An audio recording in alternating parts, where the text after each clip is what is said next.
The following program contains names, places, and events that have been anonymized or fictionalized for the purposes of protection and safety. The following program is provided for entertainment purposes only, and any commentary from the hosts are strictly conjecture and should not be held as making any definitive statements about the truth or identity of any particular individuals or circumstances. If you or a loved one are involved in an abusive relationship, please call the National Domestic Violence Hotline at 1-800-799-7233 for support.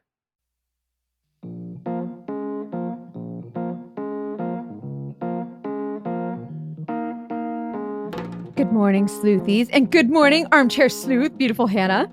Good morning, beautiful dating detective. How are you? It's Monday, but I like Monday so much. It's our favorite day now. You guys, so many people write in that we make Mondays a little bit better. And if that's all we can do, then we've left an okay mark on the world. Yeah, your Monday doesn't have to be like the Mondayest Monday ever. Yeah, we're not Garfield here at the Dating Detectives. Okay, really quick. I have a few housekeeping things. For any new listeners, we're sorry we haven't done this sooner. We want to define dogfish for anyone who's like, what are they talking about? So we early on coined the phrase dogfish because it's similar to catfish, which is when someone uses a fake photo online when they're dating and pretends to be someone they're totally not. But a dogfish is someone you are dating who is not who they say they are. Or someone you've married in some of these cases. Anyone who shows up and is like, I am what I look like if I show you a picture. But other than that, I'm pretty much lying about something. These are not always romantic relationships either. These can be like any person, whether it's a friend or anybody who presents themselves in a certain way, but they're not. That's not scam artists. Yes. Just big liars. And we called them dogfish because it's fun. And also we needed a term for it specifically with the dating detectives. We can't just keep calling like, you're a big fat liar, jerk. I know. Somebody commented that. They were like, why do you call it dogfish? Why don't you just call them scammers? And I was like, because we have a podcast and we can make up words. Because we can. Why wouldn't you make up words? But tell me that dogfish doesn't stick with you and you're like, oh, dogfish. Oh my gosh, total dogfish. Yeah. And now we're dogfish catchers. So what are some good examples of dogfish? I mean, Vanderpump Rules, Tom Sandoval cheated and had a secret. He was having an affair with his wife's best friend. That's a dogfish. That's a dogfish.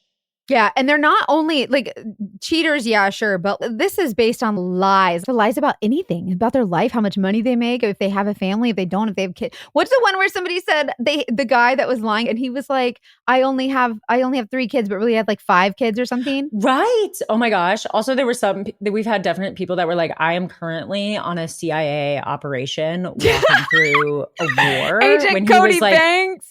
Sitting alone. Well, I'm thinking of there's 2 like people. Yeah, there's a couple that are pretend law enforcement. If someone's sitting on their couch telling you that they're in a war-torn country fighting for your safety and they're not, that's a dogfish and also a psychopath. But I digress. You get the idea. So a dogfish is like in the physical form, they are who they say they are, but they lying about something. They lie.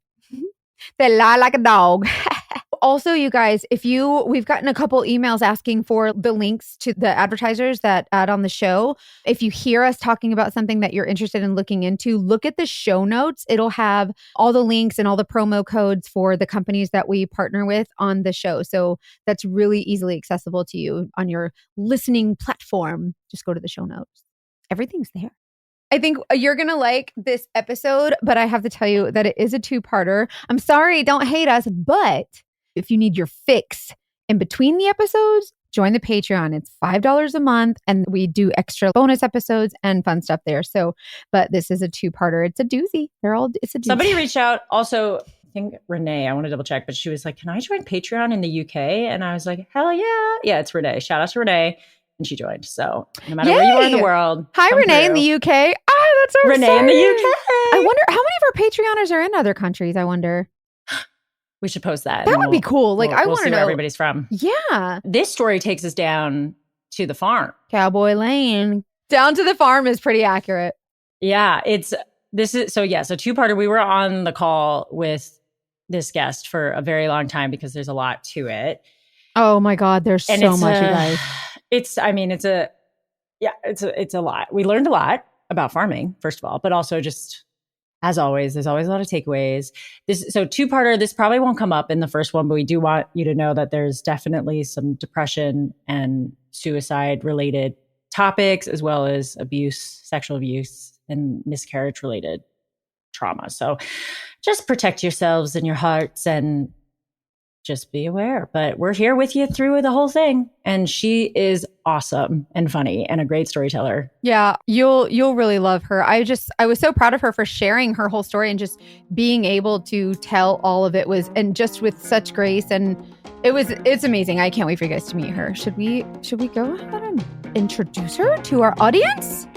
Without further ado, the theme song.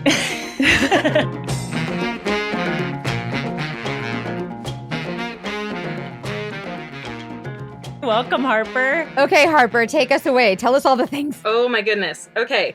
So we're going back to all the way to 2014. And this was about May, springish. And I'm 22 at this point. And so I'm just getting out of college for the summer.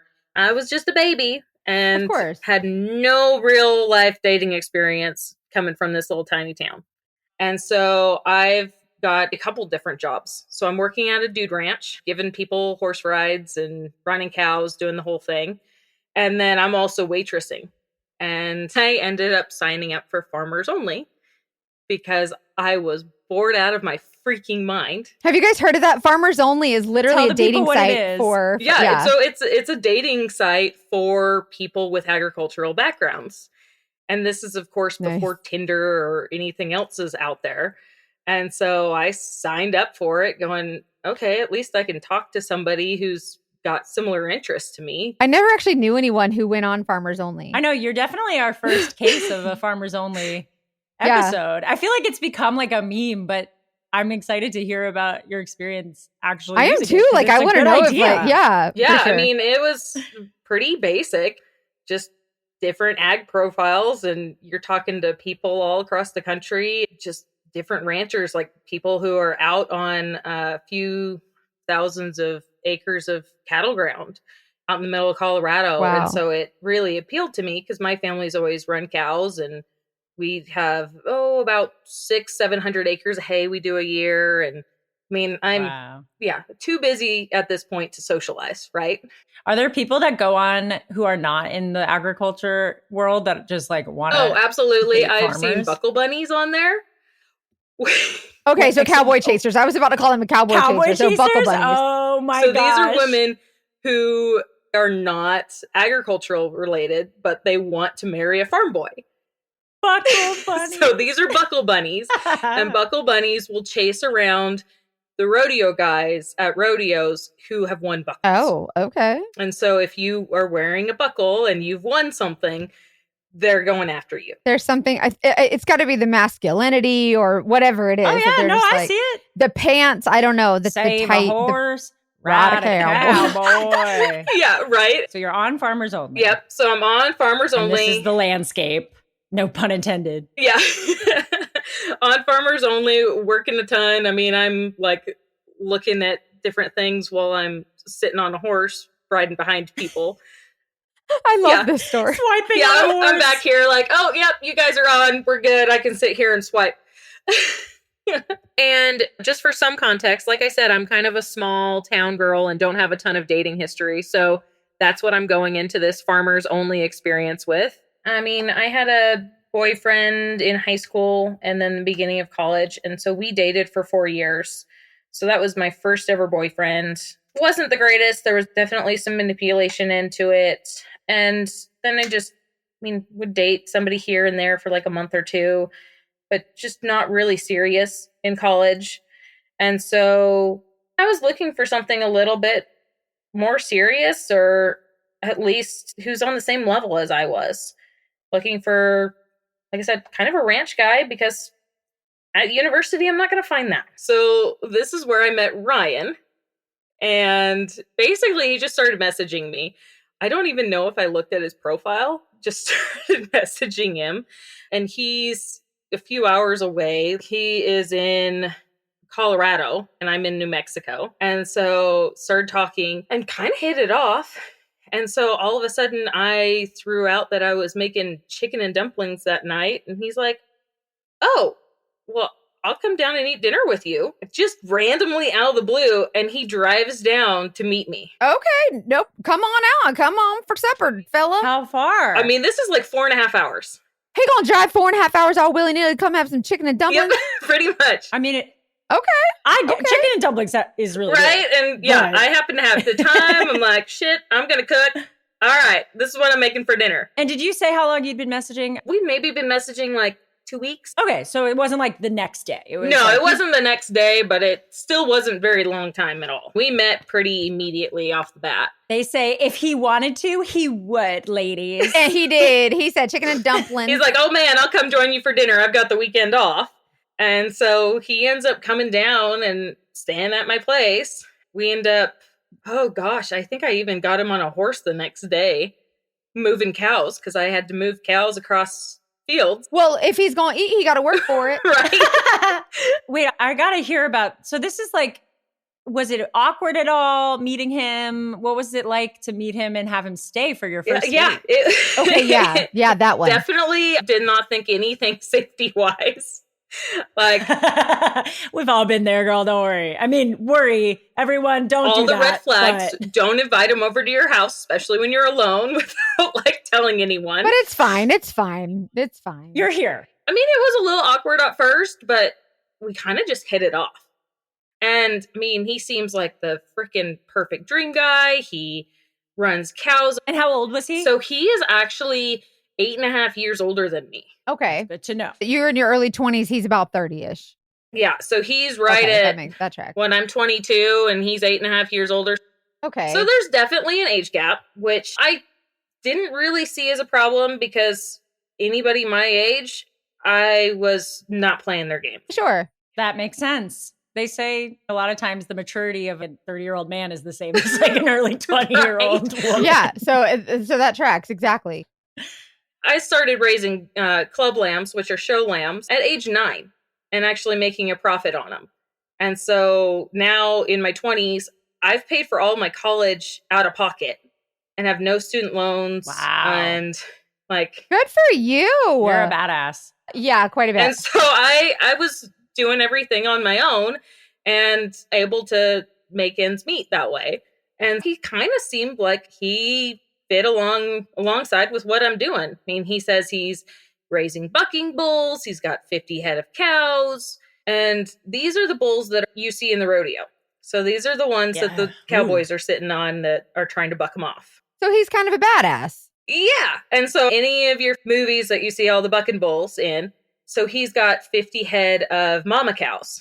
So these are the ones that produce the babies. And then We're getting a good lesson. yeah, so then you raise them up till about 3 to 5 years old, and then they will start competing. So there's your little bucking bull lesson. And does he just raise them or does he also do the bucking? So he says he's also been in the PBR, which is the Professional Bull Riders Association. So he says he's been on the PBR circuit. And He's a cowboy. and he retired from that, got out of that, and now he's just raising bulls. And so I'm like, Okay. okay, cool. Like I've raised beef cows, I raise sheep and stuff. Yeah. And he says he's also a partner in a construction business. And so that's what he does as a daytime job in order to help supplement because farming is tough. Right. And it's just essentially seems like the perfect guy, right? He That scares me when you say yeah, do. yeah, the perfect guy who I can't find anything wrong with him. I can't stop talking about Baby Reindeer on Netflix, the TV show. Oh, I need to watch it. Told you to watch it. Molly watched it in a night. I watched it in a night. I talked about it on Patreon. Guys, it's not to spoil, but it is about a stalking situation. It's just very well done and it's based on a true story.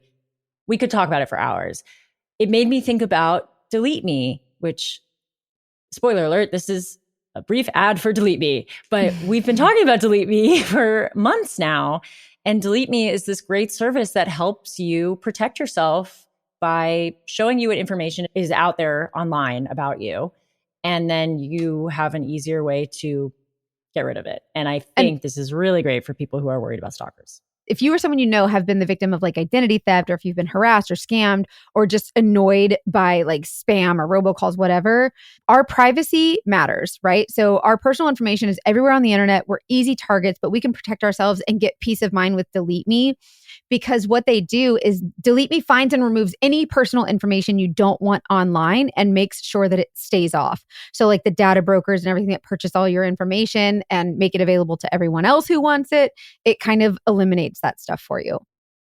It's very, very easy. You just sign up, provide Delete Me with exactly the information you want deleted, and they take it from there. They send you a personalized privacy report to show you what the information they found, where they found it, what they removed, and it's an ongoing thing. It's not one time. So it's always working for you and monitoring in the background and removing personal information you don't want on the internet. Yes. It's just like, we don't even know what's out there about us. I know. And it's not a catch-all. Like, of course, it does the best it can, but it is a great first step for protecting you, and you should check it out. Take control of your data and keep your private life private by signing up for Delete Me. Now at a special discount for our listeners. Today, get 20% off your Delete Me plan when you go to joindeleteme.com/TDD and use promo code TDD at checkout. The only way to get 20% off is to go to joindeleteme.com/TDD and enter code TDD at checkout. That's joindeleteme.com/TDD, code TDD. And you can find all of that in the show notes for our show also. This episode is sponsored by BetterHelp. You guys, I am someone who, I never really was someone who got into like therapy and all that stuff. But over the last couple of years, I've been on a mission to kind of find myself. And that has really been working for me. But BetterHelp has been there along the way. BetterHelp is a great way to just get things off of your chest and talk about the things that are really bothering you. I'm an overthinker. I can't stand it, but it's how I am. It's not going to change. When we keep things bottled up, it can really start to affect us negatively. And I learned that the hard way. But it's just a safe space to get those things out and figure out how to work through whatever's weighing you down or whatever you're going through. Even if it doesn't have to be super crazy or super bad. No, we all deserve to check in. It's just like going to the gym for your brain and your heart. That's how I see it. I also think the hardest thing about getting into therapy, at least from my experience, it feels like looking for a job. You feel like you're interviewing therapists and you don't know if it's the right fit. And it's like an exhausting process to find a good therapist that's the right match for you. And BetterHelp makes it so easy to connect with a wide range of therapists and then change early on if you need to. And I think what's great about BetterHelp is it's more affordable, it's accessible, it's flexible, and there's so many options. So it like takes the gatekeeping out of therapy. Exactly. So it's definitely designed to be convenient, and literally all you do is fill out a brief questionnaire. And I know it can be really weird to talk to a stranger especially if you've never done therapy before, but they match you, like I said, with someone that you choose, but it's always a licensed therapist. And so it's someone that you know is going to, they're trained in this. This is something they do every day. This is their job. You can count on them to help you. And it's been a really, really good experience for me. And it's just like learning positive coping skills and how to set boundaries and stuff like that. Whatever it is that you need, they help you find the tools and the resources for that. So if you're thinking of starting therapy, give BetterHelp a try. Get it off your chest with BetterHelp. Visit betterhelp.com/TDD today to get 10% off your first month. That's BetterHelp, HELP.com/TDD. You can find all that in the show notes. So we are hanging out for the next month or so. He's coming to me in New Mexico, and he'll stay for a day or two and then go back to Colorado. And this is working. The only hiccup that's come up is that he has a kid. He's got a 14-month-old daughter with his ex. Sure, I'm okay with this. I mean, I've always wanted to be a mom. That was my whole life's goal since I was a kid. I grew up knowing I wanted a family. So I know for some people this would be a big red flag, but it just wasn't for me. But this little girl is Taylor, and she is the freaking sweetest little girl. But the first time I go up to go see him, I had to do the 4.5-hour drive, and I go spend a weekend up there. he has me meet her, and she's 14 months old. The first, Like the first time I'm up there at his okay. house, I'm meeting his daughter. And it's like, no, I'm okay not meeting her. You can wait. I can be around longer. He just was completely okay with it. No, it's okay. I trust you. I think that this is something special. And, you know, I don't really mind. She's not going to remember much. And just kind of weird right off the bat. I mean, I think at one point I took her out of her car seat and he looked at me. He's like, no girl's ever done that for me before. Wow, you're being so nice to my daughter. He's like, do you want to be stepmom? Yes, exactly. He's telling me all about his ex, Rachel. And he's like, yeah, you know, she's claimed that I've thrown rocks through her window and I've slashed her tires. Okay. And he's telling me that she's nuts. And so when she reaches out to me to say, hey, you know, you're around my daughter, can we talk? I want to say it was even just a message on Facebook. It was just a, hey, I hear you're dating Ryan now and you're going to be around my daughter. Do you mind, you know, meeting up? So just so we can have a face-to-face, like my daughter's the most important thing to me. I just need to know, you know, essentially who's around her. Just wanted to talk to you and get something figured out so that we know who each other is. And when I told Ryan about it, he immediately is, nope, she's crazy. Don't talk to her.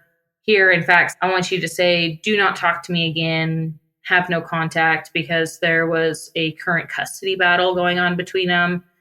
And so he's like, nope, this is exactly what my attorney said you need to say. Do not contact me again. And just, he essentially wrote it up. Which in reality, she was not doing anything crazy. I'm sure any mom can relate to that. Absolutely. And now I see that. But at the time, I was just, you know, I just was kind of going with, hey, this is your situation. This is not something I want to, you know, impose on. This is not something I want to screw up for you. Just telling you that this is something she said to me, and kind of let him take the lead on that. Yeah, that's fair. And the other thing he had told me about this ex Rachel was that she had actually killed his dog. He had talked about that he had a dog and he was out of town on a work trip. He was out doing a big construction job, and Rachel was complaining that this dog was just causing havoc. It was barking. It was making a mess. And, you know, basically like, hey, Ryan, you need to deal with it or I will. And I think he said he kind of blew it off. But then all of a sudden he came home and she essentially pointed out the grave and said, here you go. I put it down. And that, you know, she was a vet tech at the time. So she went to work and brought home the drugs in order to sedate this dog. And that's what he had always told me was the end of their relationship. And I'm like, oh my God, she really is awful. Yeah. What a jerk. Kidding. That would make me want to stay away from her for sure. And so that was a little weird, but I didn't think too much into it. So we keep seeing each other. We're traveling back and forth between Colorado and New Mexico. And we're getting pretty serious every time we're up there in Colorado. We're going out. He's buying me gifts. I mean, I made a comment of I would never own a KitchenAid mixer until after I was married, because those are just such an expensive thing. And then he shows up with it the next weekend. Like, here you go. You deserve it. I know how bad you wanted it. And it's like, well, I do, but it's a $400 mixer. And just all the things, like he would actually ride a horse with me. He would work cows with me. I mean, he would help me with my sheep. He was super interested in learning about what I was involved in. And so we just got along on so many levels. And I mean, he was the dream guy. And the words of affirmation, they were there. Like, I love you so much. You're so beautiful. It was kind of love bombing from all the way around. I was getting all the attention, just the attention I didn't feel I was getting. I've never had someone spend this much time or invest this much into me. And it felt really good. Of course. So as we're continuing to date, we're absolutely in this love bubble of, oh my gosh, I love you so much. I can see this going on forever. And we're, 4 months in and talking about like, yeah, let's plan on getting married. Let's plan on making this a real thing. And, I come from a very traditional family that, my parents have now they've been together for 34 years, and my grandparents are both over the 50-year mark. And so I've got both sides of the family. We don't really have divorce. We've got just long-term marriages, long-term commitment. Wow, that's incredible. It's incredible, but also difficult pressure and frames where you're coming from for sure. Definitely not the normal. My parents even were engaged they always told me 6 months, but lo and behold, they actually got engaged at the 4-month mark. And some relationships really do well, even if it's quick like that. Absolutely. It's just one of those things when you know. And so that's exactly what I thought I had. I had found the perfect cowboy who was doing all the ranchy things that I was doing and had just as much motivation and drive as I did. So sometime during that summer, I want to say 3-month, 4-month mark, he kind of just shows up at our place. He essentially his trips are longer and longer until eventually he just kind of moves in. Okay. Ask him, don't you have work to do? Don't you have a schedule? And he's like, oh, no, the construction business is slow. I can help run things from here. I'm the boss. And so he's just kind of helping around the farm. And then it's kind of, well, we're just so slow. We have nothing going on. And that's when my dad essentially asked him, like, hey, if you don't have anything going on, I can put you on fires. You're a skilled excavator driver. I can go put you out and get you some work. And that's essentially what they did. So your parents know him, like him. Everybody knows everybody. My parents were pretty hesitant about him, especially at first. They did not like the age gap because there was 8.5 years between us. They saw me in my early 20s. They saw him I believe he was 29 when we first started dating. And they were kind of uncomfortable, especially my mom. I was definitely uncomfortable about that. Just something that she's like, you guys are in different stages of life. He's got a little girl. But essentially, they knew with me, if they had pushed at all or said anything, I would have gotten married sooner. I mean, I'm one of those very stubborn, bullheaded type people that I really didn't listen to reason, especially at 22. I'm just going to go do what I want, what I think is right. And heaven help me. I mean, I'm just jumping in. He is so good at just inviting himself all willy-nilly, like, I'm just coming to dinner. Okay, fella. Make two.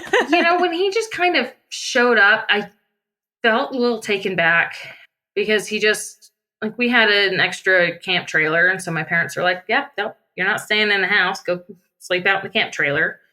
And, you can stay there when you're here. And I felt a little weird that he didn't even talk to me about it.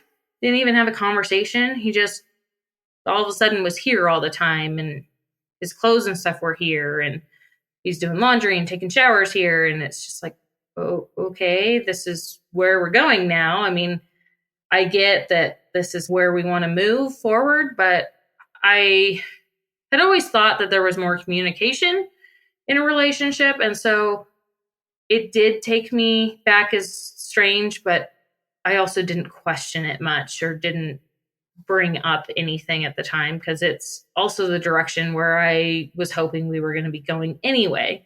It just happened in a really roundabout way. So these cows that when I first went up there, he would drive me around and point out a herd of cows or a couple herds of cows and go, yeah, you see all those cows out there? Those are my rodeo cows. That's my herd. I've got 50 head of cows, and I've got them currently leased out in an agreement. And so what they do is they're going to take care of them, and for taking care of them and running them and maintaining them, they're going to get half of my calves that come out of those cows. And this is not an uncommon occurrence for them to take care of all these cows and then get half of their calves. That's a really good way for a person starting out to essentially build their own herd of livestock. And Ryan would get the other half. Oh, okay.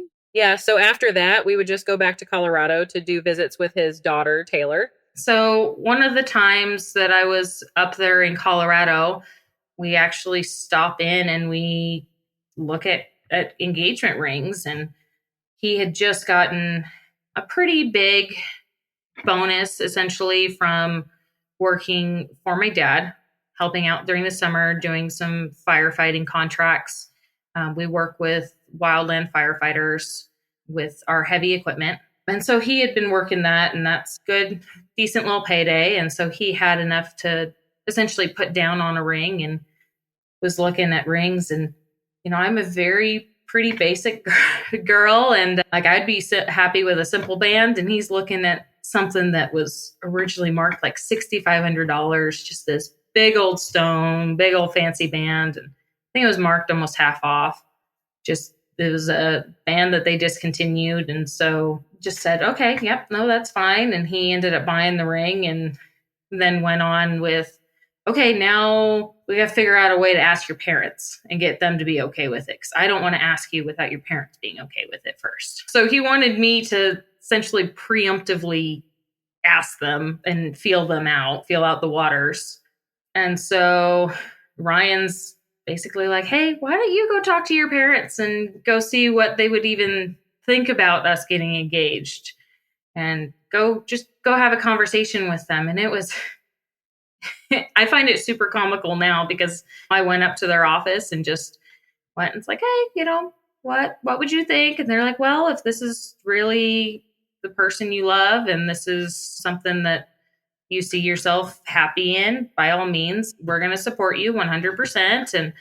And then as soon as I left and kind of almost passed him in the hallway with a thumbs up, and he immediately went and asked. And so it was just very comical. Like, you can tell now it felt very staged, which of course it was. Did he ask you how you feel about getting married? Yeah. Well, obviously they already picked out rings. You're down. Oh yeah, he asked me and I am very much a yes. He did ask me after that. I had made a comment of, I don't want to be asked in public. Absolutely not. At the time we were working on remodeling this little house that my grandparents were going to let us live in. This house is just a little double wide mobile home. It's on about 5 acres. And it's just something that's on the corner of the farm property. This is the house that my dad actually was living in when he was out of college. And so this is where my parents started out, because my mom was from the city and my dad wasn't. And so when they got married, they started out in this little house, and we lived there until, like I said, I was about 5 years old when we moved out and moved into a bigger house that they could actually purchase and buy. But it was a cute little starter home. And so, of course, it had some sentimental value. So he ended up asking me at the house, which, ironically enough, is where my dad asked my mom to marry him. And he kind of surprised me at that point, because I knew he had the ring and I knew it was happening, obviously. And so I was definitely on top of the world. I was nervous. It was a new experience, but I was excited. There weren't really any red flags until then. It was one of these things of, oh my gosh, we can do this. Like, we're starting out, and I found my person. Like, thank goodness, let's go. So I was very gung-ho and very just 2 feet in. Let's jump. Let's do this. Oh, I kind of love this, but I don't want to. When was the last time you changed your sheets? Because your sheets are gross. Just kidding. Well, they might be. I don't know, unless they're Miracle Made. These ads are getting more and more unhinged by the day, but I really do love talking about the Miracle Made sheets. And as silly as that sounds, I actually have dramatically changed the way I sleep because of them. Miracle Made is a whole line of self-cleaning antibacterial bedding, such as sheets, pillowcases, comforters. They also have towels. And it prevents up to 99.7% of bacteria growth. And it's like 3 times less laundry, is what they say. So if you're sleeping on sheets that are not like this, that don't have the technology, this is like silver-infused fabrics inspired by NASA. It's thermoregulating also. So it adjusts to the temperature that your body needs to sleep. If you run hot, if you run cold, it's going to make you feel comfortable. I just feel like my skin's better. My hair feels better. Sheets harbor so much bacteria. Your skin, if you follow us, if you found us through Mackenzie, you're probably a beauty queen, love beauty stuff. You need nice sheets that are not going to harbor that and clog your pores and cause breakouts and acne. Sleep clean with Miracle. Why am I being aggressive? I think I just need a nap. Maybe I will take a Miracle Sheets nap. But before that, I'm going to tell you how to get them. Go to trymiracle.com/TDD to try Miracle Made sheets today. And whether you're buying them for yourself or as a gift for a loved one, if you order today, you save over 40%. And if you use our promo TDD at checkout, you'll get 3 free towels and you'll save an extra 20%. And Miracle is so confident in their product that it's backed with a 30-day money-back guarantee. So if you're not 100% satisfied, you'll get a full refund. Upgrade your sleep with Miracle Made. Go to trymiracle.com/TDD and use the code TDD to claim your free 3-piece towel set and save over 40% off. Again, that's trymiracle.com/TDD to treat yourself. Thank you, Miracle Made, for sponsoring this episode. Storytelling is one of my favorite things ever. That's why we do the Dating Detectives. I think it's the best way to connect with people, especially of different generations. And there are some stories about my family, specifically my mom, my mother's childhood, and her parents that I don't get tired of hearing. And I also never run out of them. For Mother's Day, I found the perfect gift that captures all of her childhood stories for my family forever. And it's called Storyworth. Storyworth helps you preserve precious memories and stories from your mom or your family for years to come. And here's how it works.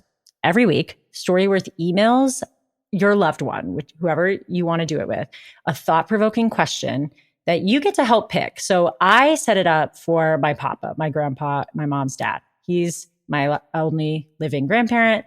And I think I've talked to him on the phone every day for my whole life. And he's getting older. He's in his 90s. Storyworth emails him thought-provoking questions that he answers. All your loved one has to do is respond to the email with a story. Long or short, doesn't matter. And you'll be emailed a copy of your loved one's response as they're submitted over the course of the year. And like I said, you get to pick some of the questions. So I went in, when I got to share it with my mom, my dad, my brother, and we all got to contribute questions that we wanted him to answer. So you get to enjoy hearing a lot of stories, whether they're the ones that you already know and love from your family and you get them in writing, or they're new ones. And after that year, Storyworth compiles your loved one's stories and photos into a beautiful keepsake hardcover book that you'll be able to share and revisit for generations to come. You can even keep a copy of the book for yourself. So I'm giving it to my mom. I mean, yes, it's a gift for me and my whole family and my grandpa, and families love it. So that's why it has more than 25,000 5-star reviews on Trustpilot, with millions of stories preserved since they were founded over 10 years ago.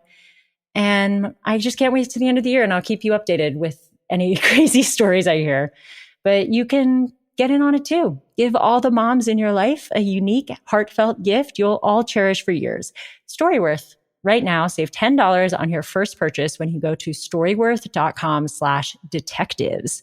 That's storyworth.com/detectives to save $10 on your first purchase.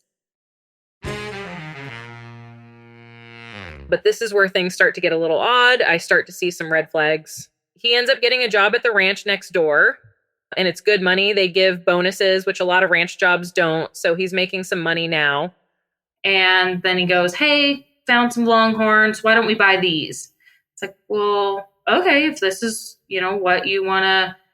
And he's just like, yeah, I'm short from after putting down the money on the ring and all this. If you can just cover it, I'll get you back. I'll get you back. Oh no. At this time, I decided not to go back to university. I really wanted to get into a massage school and get my massage license in order to do equine massage or massage on horses. And that way I can continue farming. And so being home, I now no longer had a rent expense because I was staying at home. I was working from home, so I didn't have to make sure somebody else was taking care of my livestock. I was working on remodeling our new place that my grandfather was kind enough to let us live in. And so at the time, I mean, it made sense. Like, I'm here, I'm not spending as much money. We can absolutely buy some cows. Like, I can kind of budget for it. Like, I'm going to help support your dream because this isn't us thing. Like, I'm all in. This is going to be an us thing. We're engaged. Let's move forward. One of these nights while we're engaged in the fall, we decide to go out to a bonfire out at the ranch. And this is essentially what ranch kids do, right? You light up a big old fire and you just hang out, drink beers, and bullshit. Love it. I want to go. So we're, hanging around a bonfire, kind of just hanging out. You hang out on the back of a tailgate or a pickup. You back up pickups to your bonfire. And this is when Tommy, of course, decides to go jump in the ATV, which is this little 2-seater ATV. I mean, it's got a roll cage, no doors or anything on it, but just go out and cruise around and kind of show off to some of the girls that were there. And of course, he drives it around and he takes a corner too fast and it starts to tip. So he sticks his leg out automatically to try and catch it. But being 500-600 pounds, he can't just catch the thing and keep it from tipping. And so it falls over and breaks his ankle. Of course he did. Oh, yeah. And it's like, okay, well, Classic Tommy. Yeah, everyone's been drinking. And so one of the guys there who's actually pretty sober ends up taking him into town to go to the hospital because our hospital's 30 minutes away. But this is where Ryan starts freaking out. And he's like, oh my gosh, we got to go make sure he's okay. We got to go make sure he's okay. I'm like, why? He's fine. Like, he broke his ankle, big whoop, not a big deal. He's like, yeah, no, we're really good buds now. How are you really good buds? You've worked here for like 2 months. And he's drunk. And jumps in the ranch truck, which is like the owner of the ranch's truck. And she's out of town. Oh, no. Jumps in her truck and like, get in. We're going to the hospital. We're going to go make sure that Tommy's okay. No. Okay. What's the big deal with Tommy? Okay. Text him. Right? FaceTime him. He's got other friends. I mean, known him my whole life. Pretty sure he's good. This isn't the first time he's broken a bone. Great. Yeah. Oh no, he gets in, he starts driving, and he is angry. He is pissed off. He is definitely drunk and yelling at me.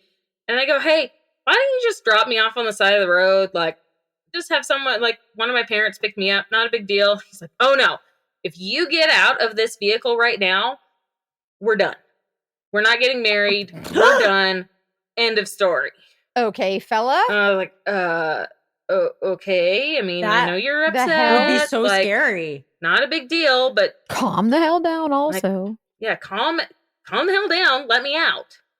He's like, nope, you get out. We're done. Okay, fine. And I just kind of shut up and just essentially make sure he's not going to crash. Yeah, what do you do? There wasn't much I could do. And so he ends up getting so mad that he's yelling at me in the hospital waiting room. What? Yeah, so we get... Why was he so mad? Oh, I got to hear more about this fella. Okay. Because you didn't want him to drink and drive? Yeah, he's just, mad, frustrated at the situation, and just taking shit out on me. I mean... Why is he so mad? Anything, everything. I just remember the security guy going, okay, you two need to leave. Like, you're getting too loud. Get out. And I'm just kind of quiet, like, you need to calm down. You're everything's good. Not a big deal. Oh. Like, Tommy's in the back room getting his ankle dealt with. Not a big deal. And that was a rough night because I was definitely yelled at and just treated like shit. And also when someone's drunk, there's like, you can't reason with them. There's that feeling of, I guess we have to deal with this in the morning. Mm-hmm. Like, they're not themselves. Yeah, pretty much. And I'm also confused because Tommy's fine. He's a big boy. Why are you so concerned that we have to drive drunk to the hospital? It was all just very weird. But I'm just like, okay, whatever. You're drunk. I'm not going to deal with this. I mean, I'm just going to go to bed. Like, yeah, we can deal with this tomorrow. And the next day it was, oh my gosh, I'm so sorry. You know, you don't deserve to be treated like that. I'm sorry. I was just drunk. Okay, great. How many people have heard that? Yeah, well, at 22, I didn't really realize. And so, I mean, whatever, just kind of get through that. And kind of around this time, so when we're up in Colorado grabbing some stuff of his up back from my place in New Mexico, there's this extra room in his house and it's set up like a little boy's room. And I asked him about it. I'm like, what is this? Like, you've got a little boy's room in your house. And he's like, well, so my ex previous to Rachel, she got pregnant with a little boy and I always thought he was mine. Well, find out that he is actually somebody else's. And I was essentially being dad and playing dad with somebody who cheated on me. And this kid's not mine. Oh, that's smart. And so this boy is 5 now, but I haven't been in his life for the last year because he's not mine. Like, I kind of want to just phase out. She's still dating that other guy, kind of let him be the dad. And so, yeah, I have a little boy's room because I had a son until he was 4. 4 years. Oh That's my very God. complicated. 4. And it's like, That's a oh long gosh. time. Yeah, like that's awful. I'm really sorry. And he's like, yeah, you know, we had to do a DNA test, like the whole thing, but she was running around on me and she kind of disappeared on me. And so it's like, okay, you know, I'll kind of go with it. Like, I have no reason not to trust you. And he's like, yeah, you know, actually child support's still kind of coming after me for this little boy. And I'm trying to work through the court system in order to get my name taken off of his child support because my name's on his birth certificate. And it's like, oh, yeah, no, that sucks. That's really rough. You know, whatever I need to do to help, I get the situation. Anyway, at this point, we're getting ready to move into my grandpa's old place, like his little rental, and I'm doing a ton of remodel work. And I don't have as much to do during the day, and so I'm remodeling the house during the day, and I'm taking care of all the babies at night and doing school at this time. And so did you just say you don't have much to do during the day? You're so busy. You're like, oh, it was like a light time. I just wasn't sleeping, going to school and remodeling a home. No big deal. And planning a wedding. But yeah, so I'm just doing all these things and he's working for the ranch next door and just kind of essentially living the life, right? And I start looking for summer jobs to get, and we're going to be getting married in September because this is now 2015. So I just turned 23 on Christmas. We're getting married in September. So I'm looking for an extra job that can help supplement the farm and pay for the wedding and all of that. I end up actually doing the dude ranch at the nearby resort. So switch dude ranch operations. And so I'm running their string of horses and giving out trail rides and everything like that. Well, in August, I ended up getting on a horse that we had just gotten. And so when you have, like, I would wear really long jeans so that my jeans wouldn't ride up and show my boots, look like, little cropped off jeans. And so I would always unroll them when I get on the horse so that they hang where they need to, but I'm not dragging them around when I'm walking. And so I'm doing that. And when I put my foot in the stirrup, this horse freaks out. Oh, no. Oh, and no. He rears up and gets up. Hi ho, Silver, the whole thing. I end up going forward because that's your automatic reaction instead of falling off is to go forward. We end up hitting heads really hard. Ouch. You and the horse. Yep. Oh, He and I hit heads. So the back of his head came out so far back, it hit me right in the forehead. Oh my God. And then he bucked out. And so big old rodeo buck and then reared up again and did it again. I was able to get off, but I was super dizzy. I was really out of it. I was really dizzy. I ended up like handing the horse off to somebody and like, hey, somebody else has got to go guide this trail. trail ride, I can't do it right now. Like, let me kind of get my bearings and figure out what the heck just happened. You were seeing stars. Oh, man. Yeah. And I've had multiple concussions before. And so I'm really out of it. And I kind of get my bearings under me. And my boss at the time was like, okay, are you good to go on this trail ride? I said, yeah, should be fine. Get on another horse and go. Well, about a half hour, an hour in, I ended up texting my boss because I didn't know where I was. Oh, God. I'm like, I know I'm on a really good horse. I know that this horse knows the trails. I don't know where I am. But I don't. And you typically knew where you were. Yeah, you typically know your bearings out in the Most of woods, the time. right? Yeah. And the people behind me, they sound like the adults off of Charlie Brown. Oh, no. I can't Where they understand sound the word like, they're won't, saying. won't. That's exactly what they they sounded like. I could not understand a word they're saying. For our younger audience who's never seen Charlie Brown, that's what they sound like. Won't. Yeah, just gibberish. Yeah. And so I end up texting my boss and say, hey, I'm pretty sure I have another concussion. Been there, done that. Like, I need to be done today. And she says, okay, nope, that's fine. I texted my dad, said, hey, come pick me up because I'm not driving home. Yeah. Sure. And so dad picks me up, takes me into urgent care instead of the ER. And they're like, yep, pretty sure you have a concussion. Like, whatever. Pretty good guess, guys. Thanks, Doc. Like, cool, thanks. This is probably like my 7th one. All right. Yeah. And so, I mean, I end up actually with a traumatic brain injury from this. Oh my God. So they call it post-concussion syndrome up until like 6 months. And then at like 6 months, if you're still dealing with symptoms, it turns into a TBI or a traumatic brain injury. And so my left eye ended up going lazy. Oh my God. I lost pretty much all my short-term memory. And so I could remember stuff during the day, but as soon as I went to bed at night, it would erase. You had amnesia. We're talking 51st dates type thing. Wait. So you remembered up into the horse accident, or like, can you? Yeah. So that's really what it's like. Man. Like, I don't remember.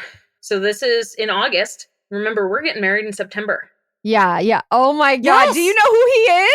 So I know who he is. I mean, I know my family and everything. And at this point, like I guess I talked to my mom and said, hey, I really want to postpone like till I'm better. And she, conversations now, she's like, oh no, he insisted it was your idea to keep going with this. So I ended up getting married. There's pictures. It was, I guess, a great ass party, but I don't remember a thing. But you don't remember it because the next day you woke up and forgot it. So everything that you're talking about right now these aren't memories you have. These are things that people have told you what happened, right? So your mom and everybody who loves you is telling you what happened. Correct. Yes. Because I have no memory of any of this. And so I've got pictures, and then I've got family to kind of recount and fill in some of the gaps.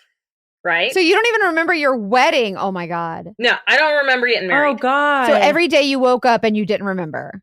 No. I'm just curious about the like emotional impact of that, because obviously you would think that any kind of trauma is emotionally very hard on somebody, but then you are not remembering the trauma. So do you wake up every day like fine, and then somebody explains to you what happened, like in 51st Dates, or just emotionally what? I don't really know. I mean, especially with a traumatic brain injury, my brain emotional state kind of reset till I was like 4. So oh my God. am super emotional. I can have temper tantrums. I mean, kind of all over the place because I can't regulate my emotions. Sure. And so I'm having to relearn all of this stuff. I'm going to an occupational therapist. I'm going to a neurologist. How frustrating that must have been. To physical therapy. Oh my gosh. Like, it was a really hard time. I mean, of course, I wasn't driving. I'm going to like 6 different doctor's appointments a week. I had to drop out of school in the fall. I mean, I couldn't do anything. And so Ryan's having to kind of take me to doctor's appointments, and I can remember like little itty bitty blurbs here and there of like him sitting on his phone and not paying attention to the doctor. And so I'm having to sit there and try and write notes into my phone so that I know what the heck's going on later. Yeah. Because he's not paying attention. I cannot imagine having to hear, you're not going to remember this, and this is your life right now. Like, everything you're going through, you won't remember tomorrow. And so I was pretty much housebound. I mean, I'm just sleeping a lot because that's how you fix a brain, is you rest. So I am having to now kind of struggle with this mentality of feeling lazy because I'm in recovery mode. And we recall that you are the busiest, most productive I am person doing everything on the planet. I'm driving semi-trucks for the fires. I'm running livestock. I am like working at a dude ranch. I'm waitressing part-time. I'm all and now over you're the place. just lazy.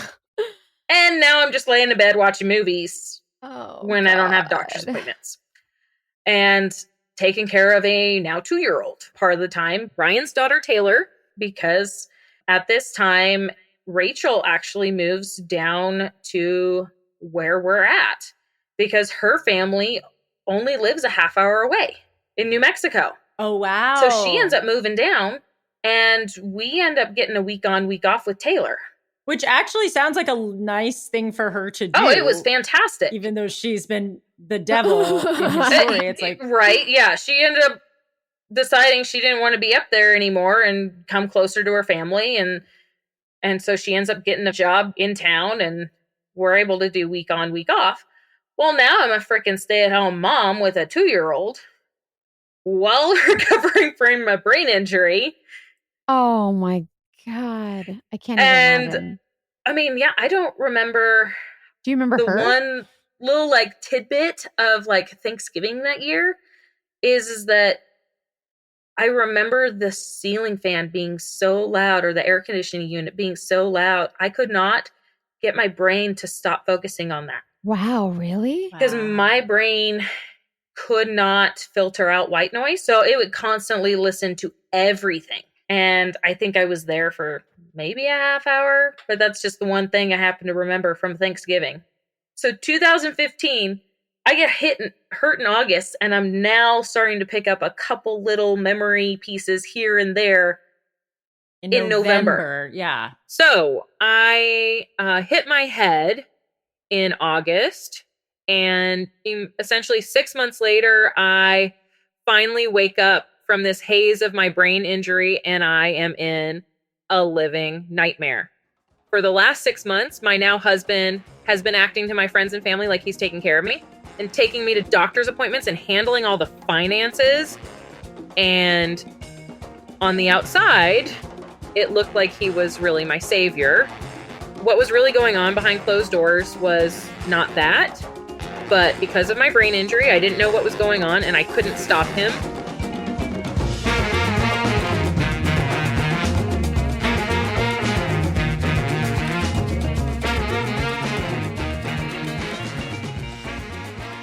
Woo! Oh, no. She wasn't ready. I'm not ready. I know. Okay, so first of all, my mind is going a million different places with this horse injury and the amnesia.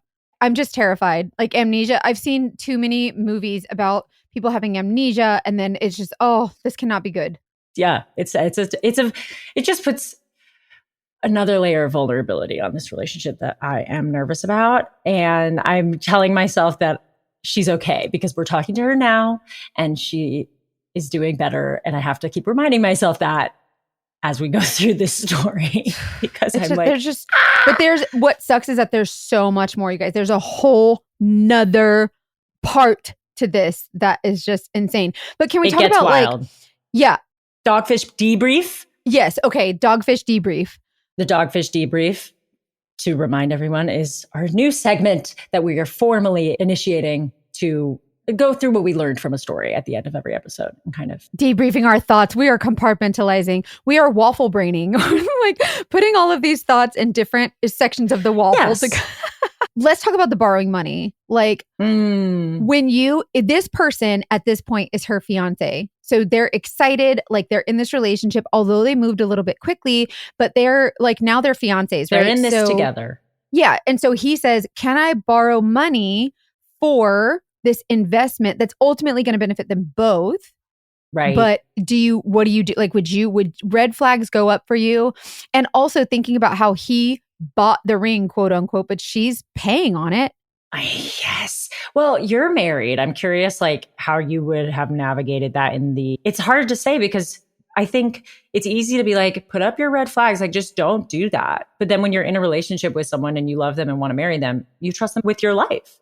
Yeah. And like they did move a little fast, but they were both excited. Like they're both, excited for the relationship to move forward or whatever. So, but now that it makes you wonder, like, is it like it was all a ploy? Like, to get engaged to her was that a way to like gain her trust or whatever? And I have so many questions for this. I also think, like, yes, he was asking for money, but does it feel like the same thing as lending money or borrowing money when you've kind of decided that what's mine is yours and yours is mine? Because we're going to spend the rest of our lives together. Right.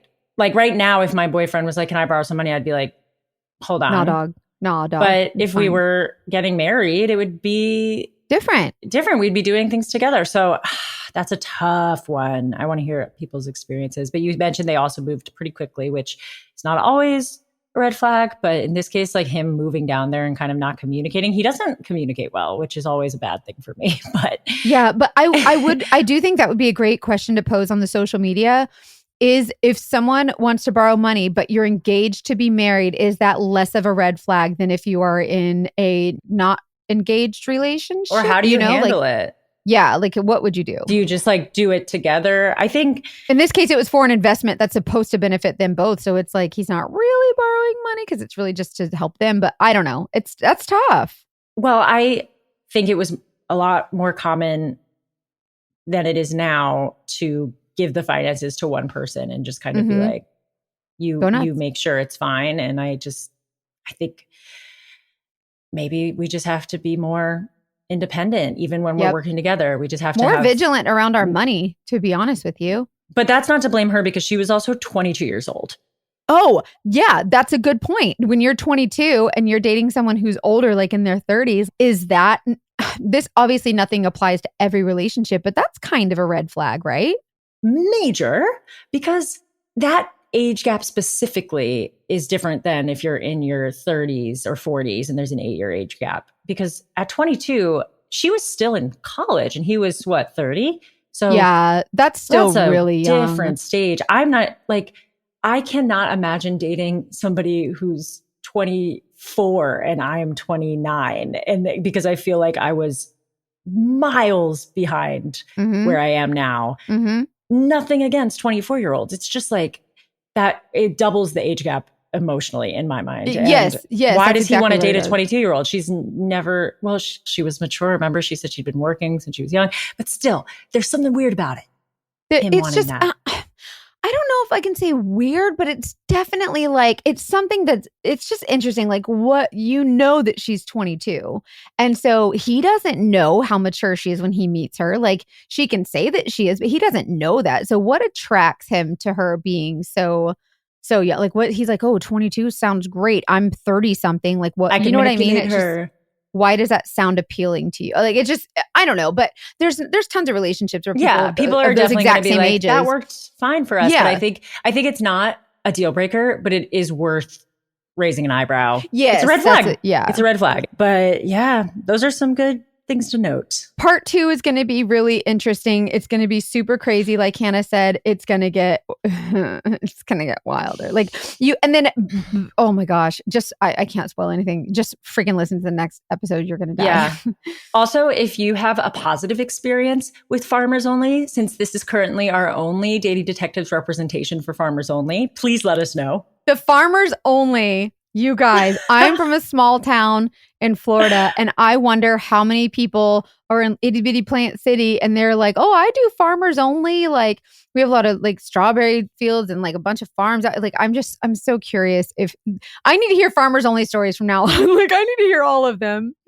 It makes sense. It's such a specific career. I think know. it makes total sense that you would want to find someone that's on board. Current thoughts on this guy. I'm like my fem tuition is like we need to well, obviously, but just listen for the next freaking episode because oh my gosh, it's a nut show. It's crazy. And if you have your thoughts, send it to us on social. We're at Dating Detectives Podcast, or you can email us. You can also email us your own dogfish stories. Investigate at thedatingdetectivespodcast.com. And then also Patreon. Hit us up on Patreon. Hang out with us even more. We miss you. Yeah, come do the Patreon, especially if you hate the two-parters where you have to like wait in between. Join the Patreon, listen to the episodes there, whatever you want to do. We'd love to have you. And also, we are so grateful for your support and your love that you guys show us all the time. So just thank you so much. And thank you for continually sharing our podcast with your friends. Everybody says, oh, I shared this with my sister and now she listens all the time. And so we just appreciate you sharing. It means the world to us. So thank you for supporting us. Thank you. I love you, Mackenzie. Have a good rest of your day, and we'll see you next week. See you for the part 2. Trust your fem tuition. Was that creepy enough?